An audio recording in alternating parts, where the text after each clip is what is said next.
اللہ اللہ اللہ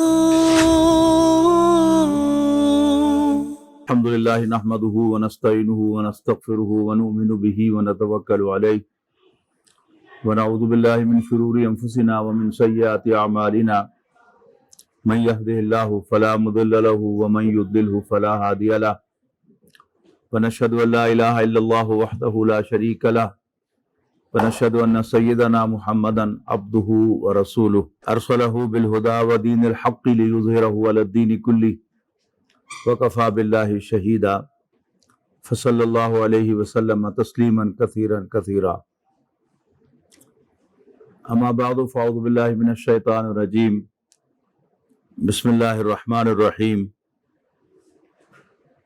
وما خلقت الجن والانس الا ليعبدون ما اريد منهم من رزق وما اريد ان يطعمون ان اللہ هو الرزاق ذو القوة المتین۔ قابل احترام فیکلٹی ممبرز اور عزیز طلباء و طالبات، سب سے پہلے تو میں آپ کو عید کی مبارکباد پیش کرتا ہوں۔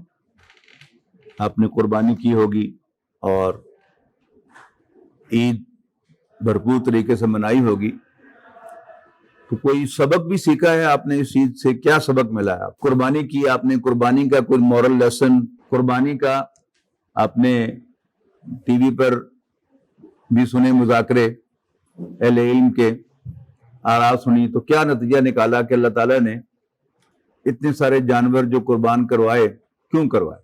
بہرحال آپ نے کبھی یا تو غور نہیں کیا اس چیز پر، یا آپ ہیزیٹیٹ کر رہے ہیں۔ دو پوائنٹ آف ویو میں آپ کے سامنے رکھتا ہوں۔ عام طور پر، خاص طور پر جب سے یہ مذاکروں کا سلسلہ شروع ہو رہا ہے، آپ لوگ تو شاید اسی دور میں پیدا ہوئے ہیں۔ پہلے جب ایک ہی ٹی وی ہوتا تھا، پی ٹی وی، تو پچھلی صدی میں لیٹ 90s تک تمام جو تقریبات یا تہوار ہوتے تھے ان میں مختلف اہل علم کو اظہار خیال کا موقع دیا جاتا تھا۔ رمضان کے مہینے میں روزے اور رمضان پر گفتگو ہوتی تھی۔ محرم کے پہلے 10 دنوں میں حضرت حسین رضی اللہ تعالیٰ عنہ کی سیرت اور شہادت پر گفتگو ہوتی تھی۔ ذی الحج کے پہلے 10 دنوں میں حضرت ابراہیم علیہ السلام کی سیرت اور قربانی پر اہل علم آ کر اپنے خیالات کا اظہار کرتے تھے، اور ربیع الاول کے پہلے 12 دنوں میں نبی اکرم صلی اللہ علیہ وسلم کو خراج تحسین پیش کرنے کے لیے مختلف دانشور علماء تشریف لاتے تھے اور اپنی اپنی بساط کے مطابق حضور صلی اللہ علیہ وسلم کو سلیوٹ پیش کرتے تھے۔ لیکن پچھلی صدی کے آخر میں ایک بہت بڑی تبدیلی آئی، اور اس صدی کے آغاز میں کہ ایک تو چینلز کی بھرمار ہوئی پاکستان کے اندر، بہت سے ٹی وی چینلز ایک دم آ گئے، اور ایک ٹرینڈ بدلا گیا۔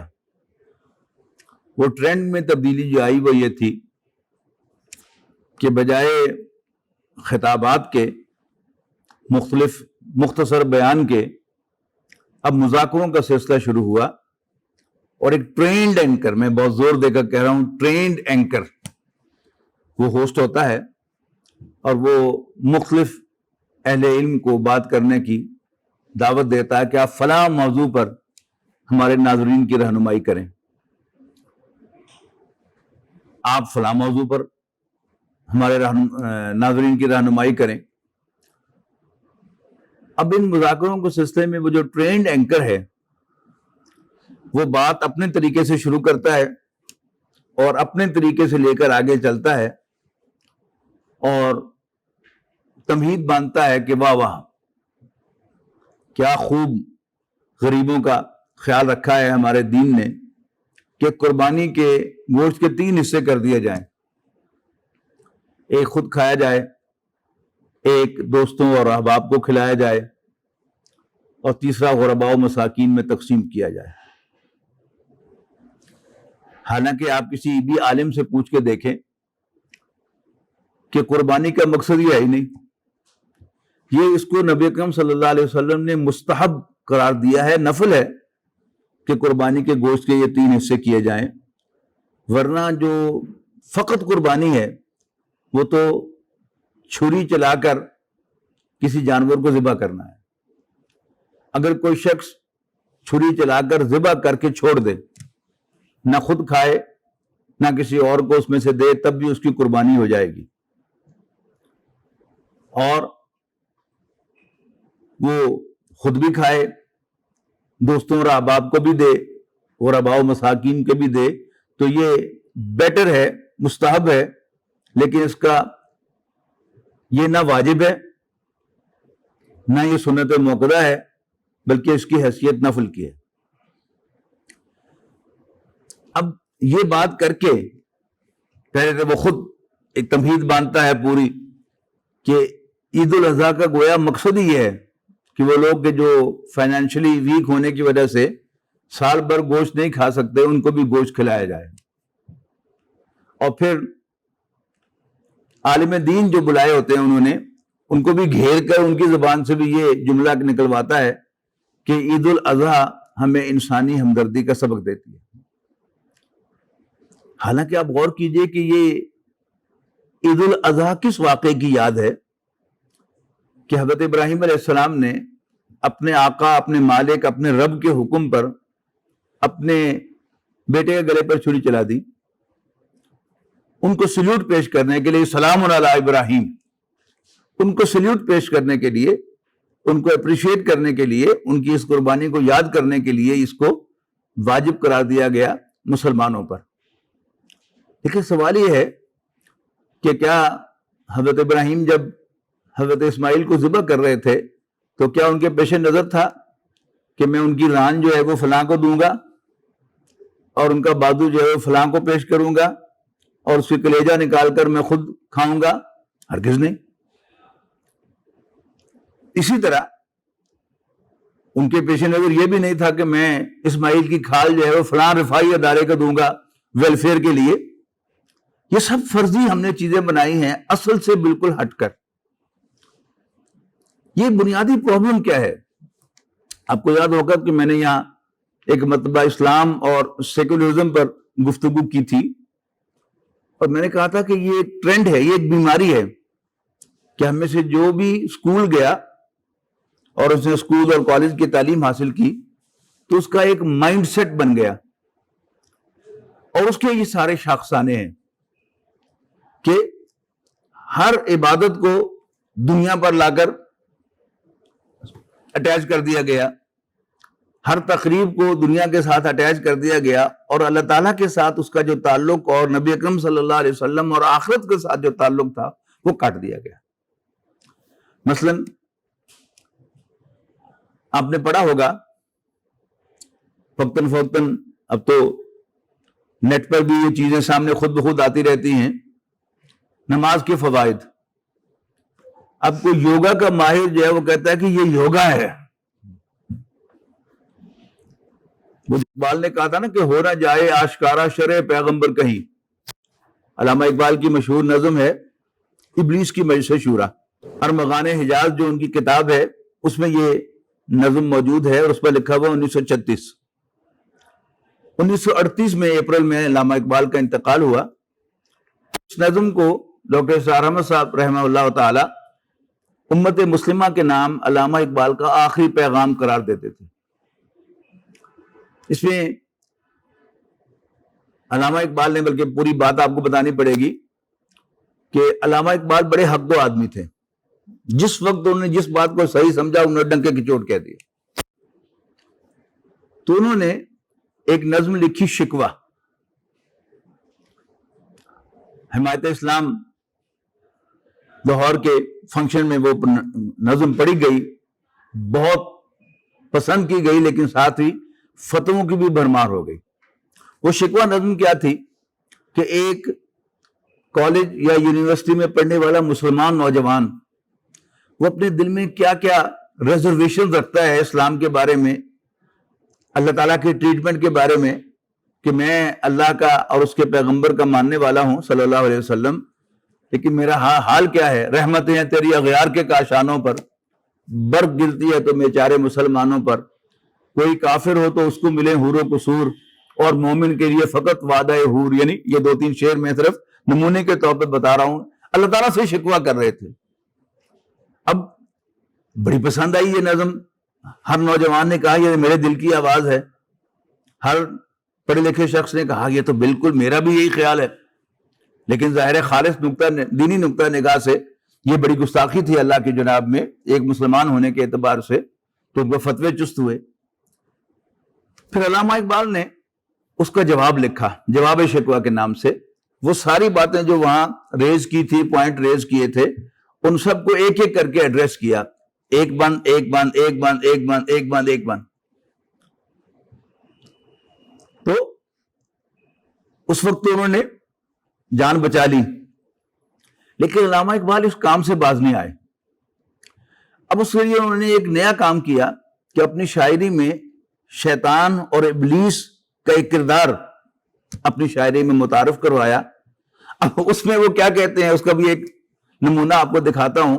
ان کی ایک نظم ہے جبرائیل اور ابلیس کا مکالمہ. تو ابلیس کہتا ہے، اور یہ آپ محسوس کریں گے کہ یہ آپ کو بھی یہاں پر سننے میں ملتی ہے یہ چیز. کوئی ذرا بہت زیادہ کوئی دیندار آدمی ہو، نوجوان ہو، کہ یار کیوں کیڑے گلتا ہے، ساری رونق تو ساڑھے نال ہی. تو ابلیس کہتا ہے جبریل سے کہ میں کھٹکتا ہوں دل یزداں میں کانٹے کی طرح. ساری رونق تو میری وجہ سے، ہر کھڑکا دھڑکا وہ تو سارا میری وجہ سے. میں کھٹکتا ہوں دل یزداں میں کانٹے کی طرح، تو فقط اللہ اللہ اللہ. تو یہ کردار انٹروڈیوس کیا انہوں نے.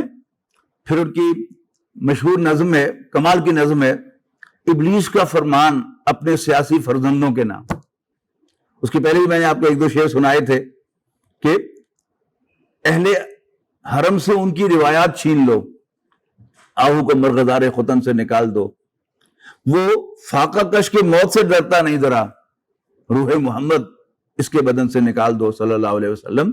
تو یہ ابلیس کا کردار ہے. اسی کا پھر کلائمیکس ہے کہ ابلیس نے اپنی مجلس شورا کال کر رکھی ہے. اور جیسے کسی بھی ادارے کی جو مجلس شورا ہے، جو ایگزیکٹو باڈی ہوتی ہے، اس کے اجلاس میں پہلے جو صدر مجلس ہوتا ہے وہ گفتگو کا آغاز کرتا ہے، اور اس کے بعد پھر اینول رپورٹ پیش کی جاتی ہے. جو اس کے دائیں طرف سیکریٹری بیٹھا ہوتا ہے وہ رپورٹ پیش کرتا ہے. وہ پہلا مشیر ہے اس نظم کا. تو وہ سب اچھا دکھاتا ہے کہ واہ جی واہ. جیسے کسی بھی ادارے کا جو سیکریٹری ہوتا ہے وہ رپورٹ سب اچھا پیش کرتا ہے کہ یہ بھی ٹھیک ہو گیا، یہ بھی ٹھیک کر دیا، یہ بھی ٹھیک کر دیا، یہ بھی ٹھیک کر دیا. اس کے بعد پھر الیکٹڈ ممبرز جو ہوتے ہیں، 3 اس میں الیکٹڈ ممبرز ہیں، دوسرا، تیسرا اور چوتھا مشیر، اور 5واں پھر وائس پریزیڈنٹ ہے. بڑی خوبصورت نظم ہے اس اعتبار سے کہ دوسرا مشیر، پہلا مشیر جو ہے وہ بھی پوز کرتا ہے کہ ہم نے بادشاہت رائج کر دی ہے اور جاگیرداری نظام رائج کر دیا ہے. غریب جو ہے وہ غربت پر خوش ہے، اور امیر جو ہے وہ ان کو لتاڑے چلے جا رہا ہے. تو دوسرا مشیر کہتے ہو تم دفتروں میں بیٹھ کے کاروائی لکھتے رہتے ہو اور رپورٹ بھرتے رہتے ہو، ذرا پبلک میں نکل کے دیکھو کہ اب دنیا میں بادشاہت رہی کہاں ہے. 1936 ہے نا، اب دنیا میں ڈیموکریسی آ چکی ہے. وہ کہتا ہے کہ باہر نکل کے دیکھو تو صحیح، اب دنیا میں بادشاہت نام کی چیز ہے کیا؟ تم ساری اپنی پرفارمنس جو ہے بادشاہت کی بنیاد پر کر رہے ہو. تو پہلا مشیر اس کو پلٹ کے جواب دیتا ہے، ریبٹل کرتا ہے کہ ہوں مگر میری جہاں بینی بتاتی ہے مجھے، جو ملوکیت کا ایک پردہ ہو، اس سے کیا خطر کہ ہم نے ملوکیت کے اوپر، مونارکی کے اوپر، بادشاہ کے اوپر ڈیموکریسی کا پردہ چڑھایا ہے. اندر سے یہی ہے. اس بڑے خوبصورت اس میں اشعار ہیں اس نظم کے اندر. اب یہ جو پہلا مشیر پلٹ کر جواب دیتا ہے، ہم نے خود شاہی کو پہنایا ہے جمہوری لباس، جب ذرا آدم ہوا ہے خود شناس و خود نگر، کاروبار شہر یاری کی حقیقت اور ہے. شہر یاری سمجھتے ہیں نا، سیوکس، یعنی پہلے اس مضمون کو شہریت کہتے تھے، انگریزی میں سیوکس کہتے تھے، اب اسی کا نام پولیٹیکل سائنس ہو گیا ہے. تو شہریت، کاروبار شہر یاری کی حقیقت اور ہے، یہ وجود میر و سلطہ پر نہیں ہے منحصر.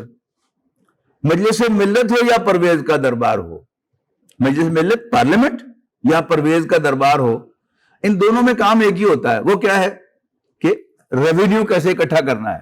پارلیمنٹ کا سب سے اہم اجلاس بجٹ اجلاس ہوتا ہے، اور جو بادشاہ کا وہ دربار ہوتا تھا اس میں بھی یہی ہوتا تھا کہ ریونیو کیسے کلیکٹ کرنا ہے. مجلس ملت ہو یا پرویز کا دربار ہو، ہے وہ سلطان غیر کی کھیتی پہ ہو جس کی نظر.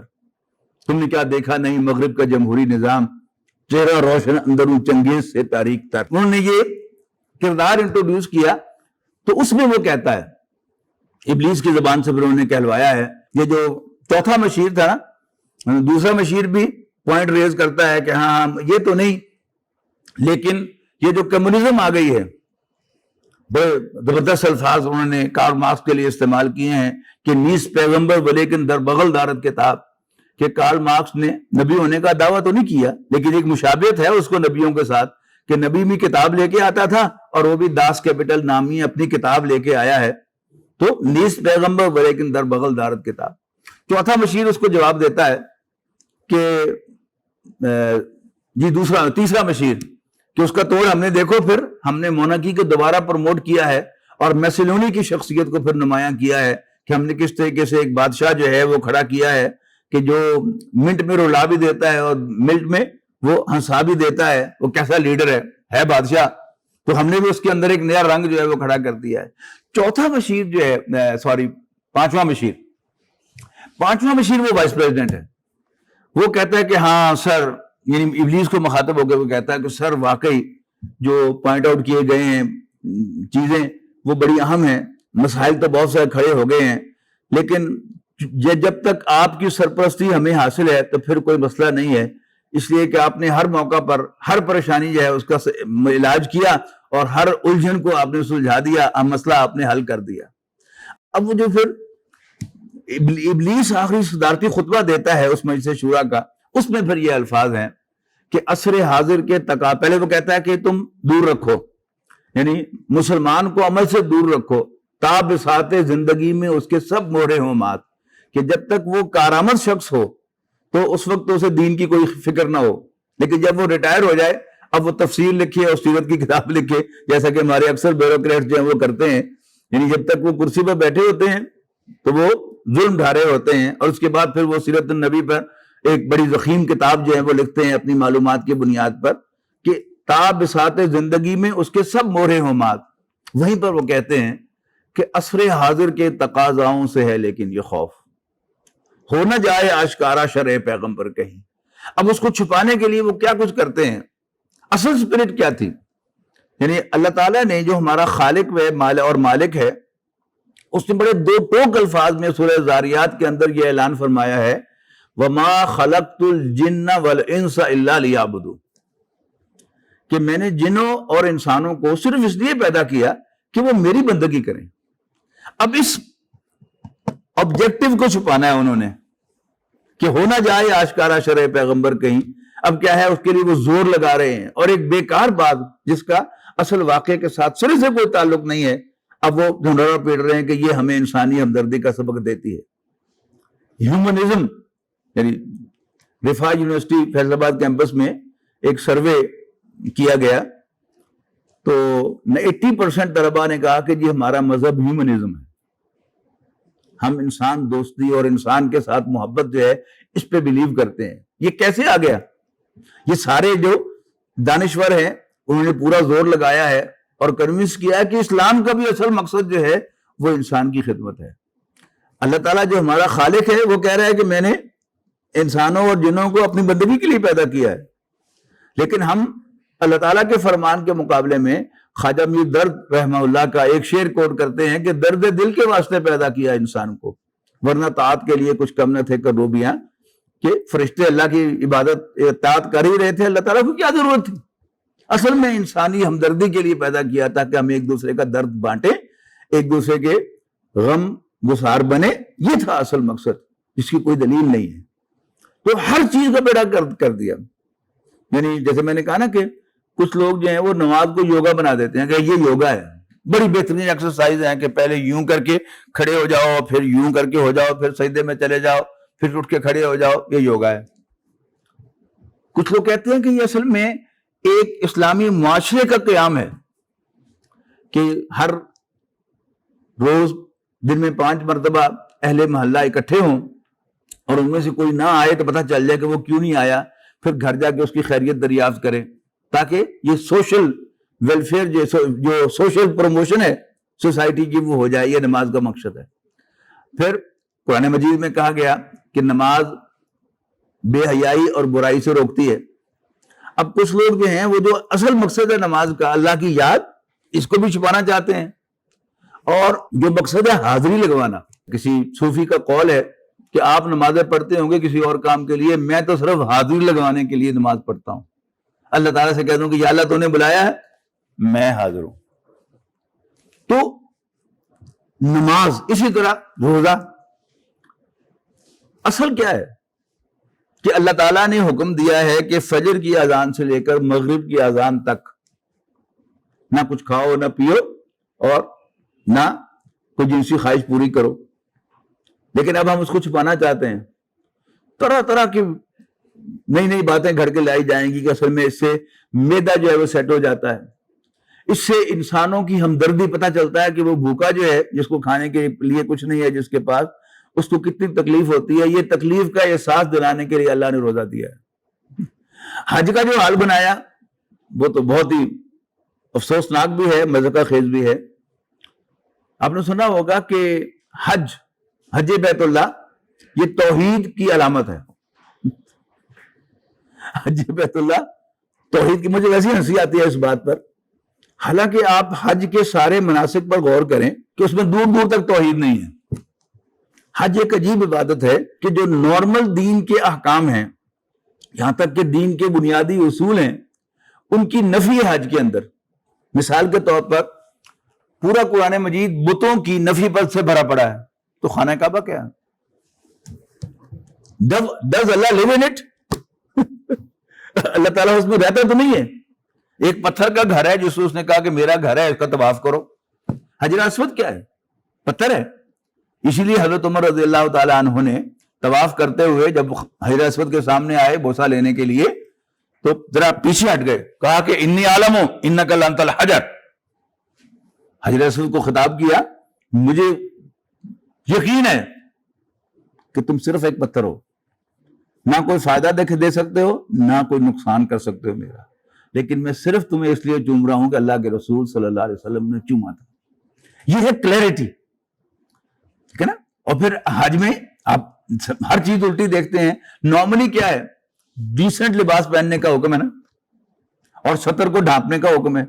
لیکن حج میں کیا ہوتا ہے؟ خاص طور پر وہ شخص جس نے کبھی تہمت نہ باندھا ہو، اس کا کم سے کم سطر یہاں سے تو ننگا ہو ہی رہا ہوتا ہے. یعنی مرد کو ناف سے لے کر گھٹنے تک ڈھانپ کے رکھنا جو ہے اس کا سطر ہے. لیکن اکثر دیکھا گیا ہے کہ جن لوگوں کو پریکٹس نہیں ہے تہمت باندھنے کی، ان کا سطر ننگا ہو رہا ہوتا ہے. اور پھر بعض اوقات پورا کا پورا سطر بھی جو ہے ان کا ننگا ہو جاتا ہے. لیکن یونیفارم حج کی وہی ہے. اور پھر اس میں بعض مواقع پر باقاعدہ کندھا بھی ننگا کرنا پڑتا ہے کہ وہ چادر اوپر والی جو ہے اس کو یہاں سے گزار کے یوں کر کے اور پھر وہ چند چکر جو ہے وہ لگانے ہوتے ہیں طواف کے. تو یہ کیا ہے؟ یہ انڈیسنٹ لباس ہے. نارملی یعنی اس پر بحث تو ہے ہمارے یہاں مختلف مسالک کے اندر. یعنی احناف جو ہیں وہ سر ڈھانپنے کو ضروری سمجھتے ہیں عام حالات میں، جبکہ اہل حدیث حضرات جو ہیں وہ ضروری نہیں سمجھتے. لیکن اہل حدیث حضرات بھی مانتے ہیں کہ جو مینرز کے اندر سر ڈھانپنا جو ہے وہ بہتر ہے. لیکن حج کی یونیفارم میں مرد کے لیے سر ننگا رکھنا جو ہے وہ ضروری ہے. پھر وہ شیطان کے جو جمرات ہیں جن کو جا کے کمریاں منگاتے ہیں، شیطان تو نہیں ہے، وہ پتھر کے سٹیچوز ہی ہیں، لیکن ان کو کرنا ہے. تو آپ غور کریے اس میں توحید کہاں سے آ گئی. لیکن وہ جو ایک بات ہے، یعنی حج کا جو اصل ترانہ ہے وہ تلبیہ ہے. لبیک اللہم لبیک لبیک لا شریک لک لبیک ان الحمد والنعمت لک والملک لا شریک لک. تو لبیک جو بار بار کہنا کہ میں حاضر ہوں، اللہ تو نے بلایا ہے، میں حاضر ہوں. Yes sir, yes sir, I am here, I am there. یہ تھی اصل اسپرٹ. لیکن اس کو چھپانا ہے تو اس کو کبھی وہ توحید بنا کر، حالانکہ اس میں توحید کہاں ہے. اصل چھپانا کس بات سے؟ اسے ایون آپ لے لیں کہ یہ جو قبلہ ہے خانہ کعبہ، ہم اس کی طرف رخ کرتے ہیں، اللہ تعالیٰ تو نہیں ہے. غالب نے یہی بات کہی تھی کہ ہے پرے سرحد ادراک سے اپنا مسجود، قبلے کو اہل نظر قبلہ نما کہتے ہیں۔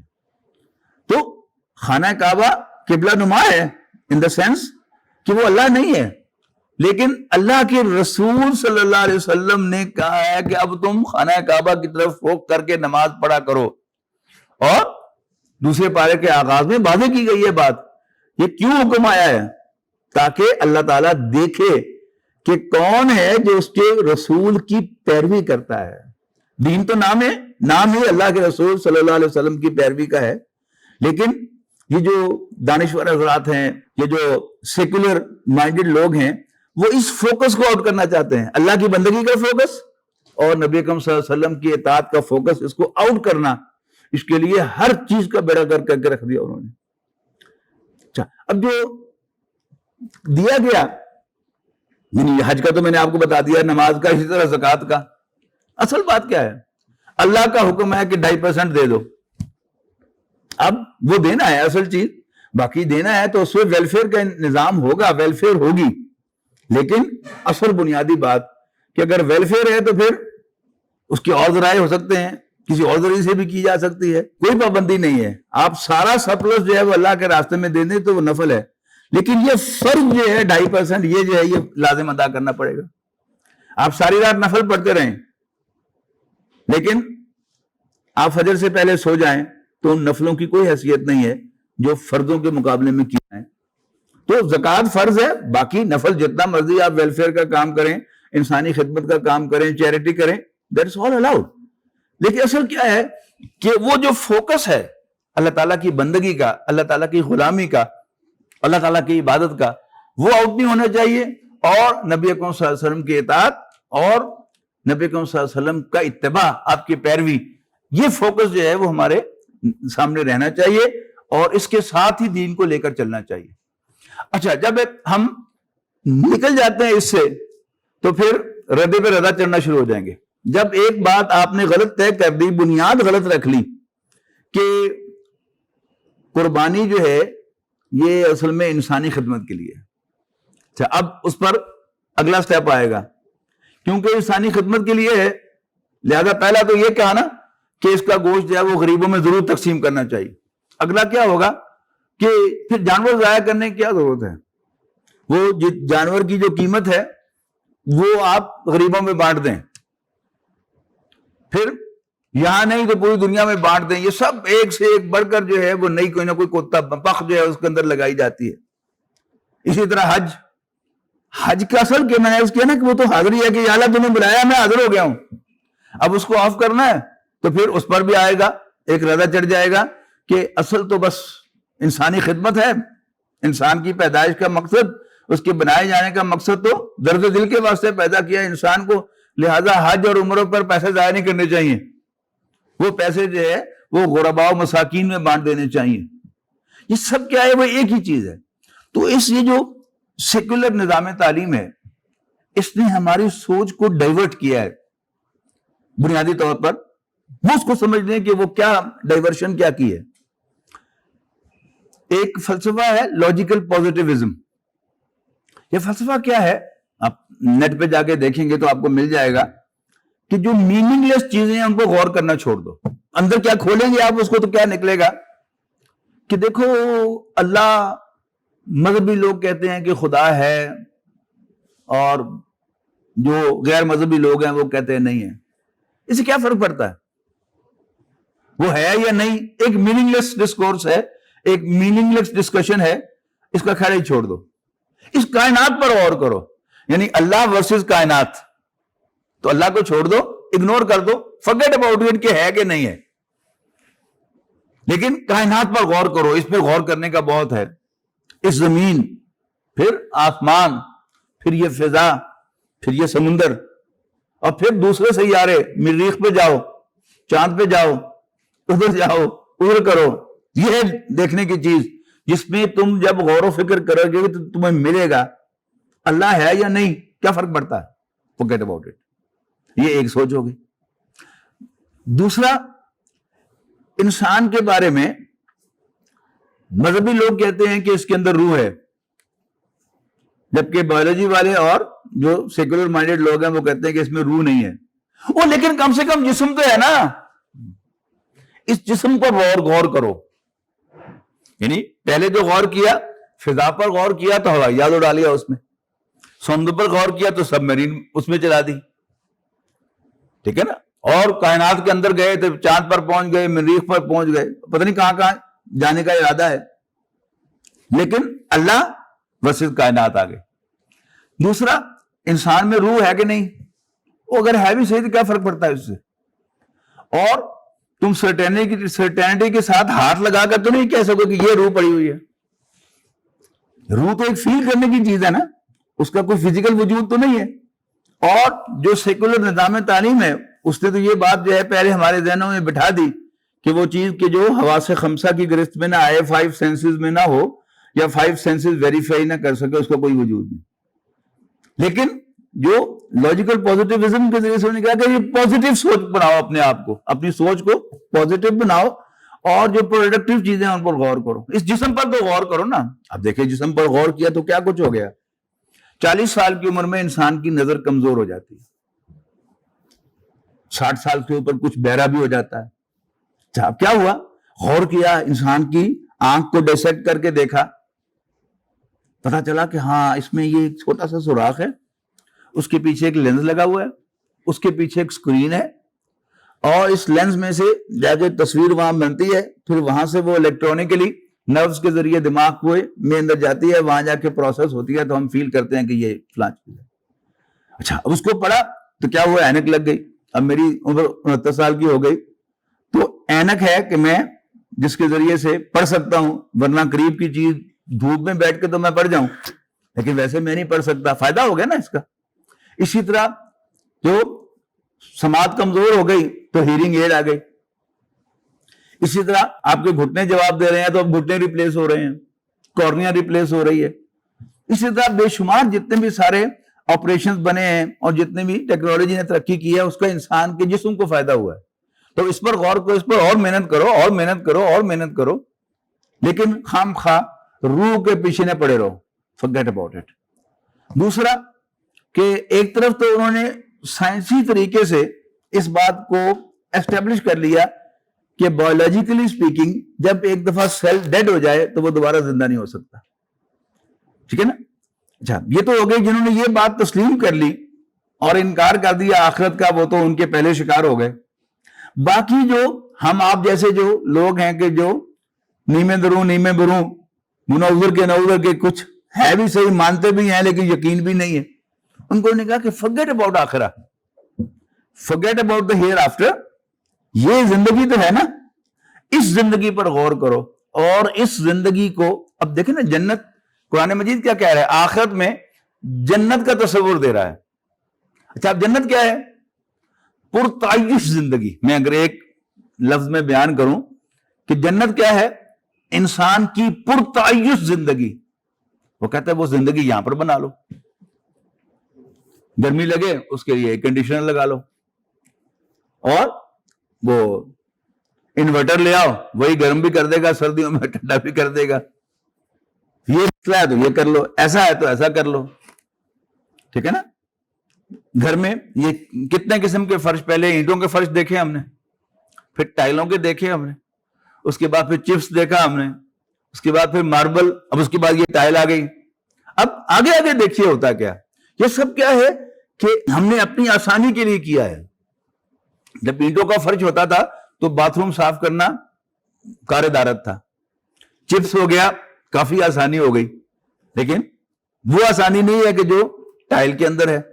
اب پتہ نہیں اس سے آگے کیا چیز ڈیولپ کی جائے گی کہ جس سے وہ صفائی کرنی آسان ہوگی. تو لائف کو کمفرٹیبل بنایا, پرتعیش بنایا, یہ کیا ہے؟ یہ آبجیکٹو ہے.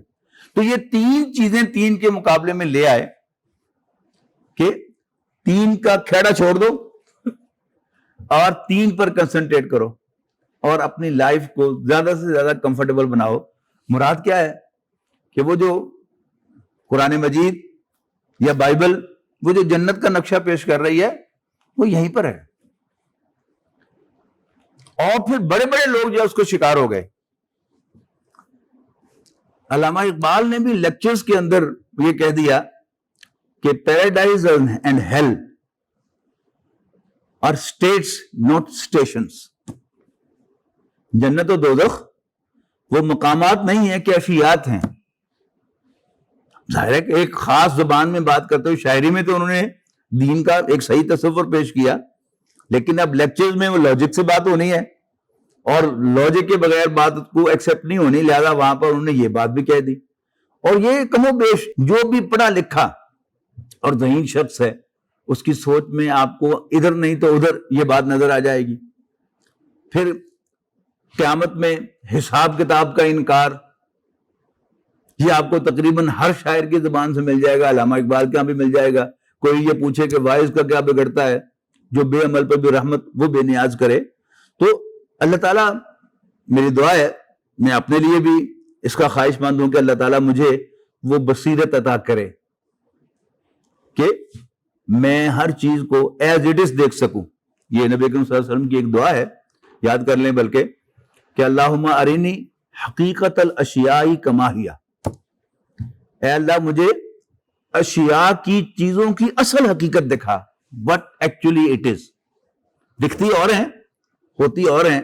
تو میں اپنے لیے بھی دعا کرتا ہوں، آپ سب حضرات کے لیے بھی دعا کرتا ہوں، بچوں کے لیے، بچیوں کے لیے، فیکلٹی ممبرز کے لیے، کہ اللہ تعالیٰ ہمیں بصیرت سے نوازے، بصیرت باطنی، کہ ہم ہر چیز کی جو اصل حقیقت ہے اس تک ہماری رسائی ہو جائے، اس کو پہچان سکیں.